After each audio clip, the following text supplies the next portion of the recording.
మరణము వారి యొద్ద నుండి పారిపోవును. ప్రైజ్ లార్డ్, హల్లెలూయా. ఎప్పుడైతే ఈ పొగ వచ్చిందో ఈ పొగలో నుండి మిడతలు బయటకు వచ్చాయంట. ఏంటయ్యి?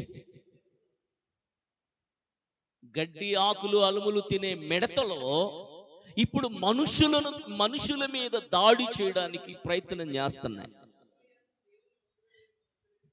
ఇక్కడ గమనించాలి, అప్పటికే సంఘం ఎత్తబడింది,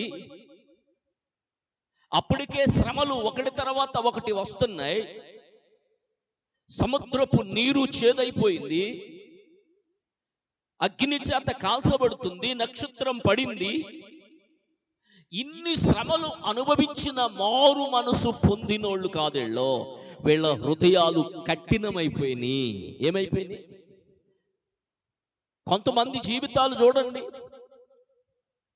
ఎన్నిసార్లు బుద్ధి చెప్పినా, ఎన్నిసార్లు హెచ్చరించినా, ఎన్నిసార్లు దేవుడు కొన్ని పాఠాలు నేర్పిస్తున్నా కనీసం వీళ్ళకి పట్టనంత కనీస భయం అనేది వీళ్ళకి ఉండదు.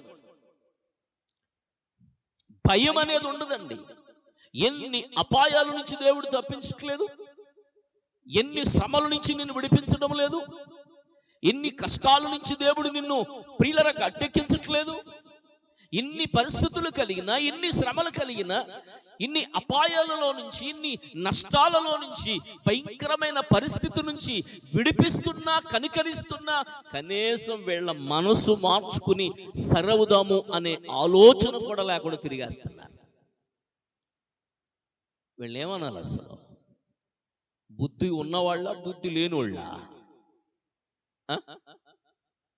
మాట్లాడతలేదు. వీళ్ళని ఏమనాలి? బుద్ధి ఉన్నవాళ్ళు అనాలా, బుద్ధి లేని వాళ్ళు అనాలా? కదా. శ్రమ రాగానే కంగారు వచ్చేద్ది, శ్రమ రాగానే భయం వచ్చేద్ది. అయ్యి బాబు చచ్చిపోతున్నావు, బాబా చచ్చిపోతున్నాండి. అది తీరిపోయిందనుకో, ఇక దేవుడు అక్కర్లేదు, దెయ్యం అక్కర్లేదు.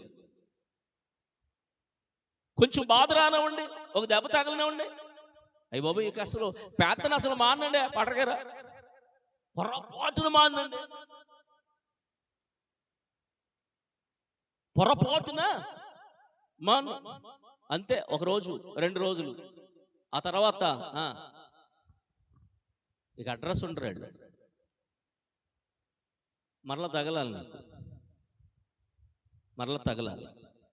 అంతేనా?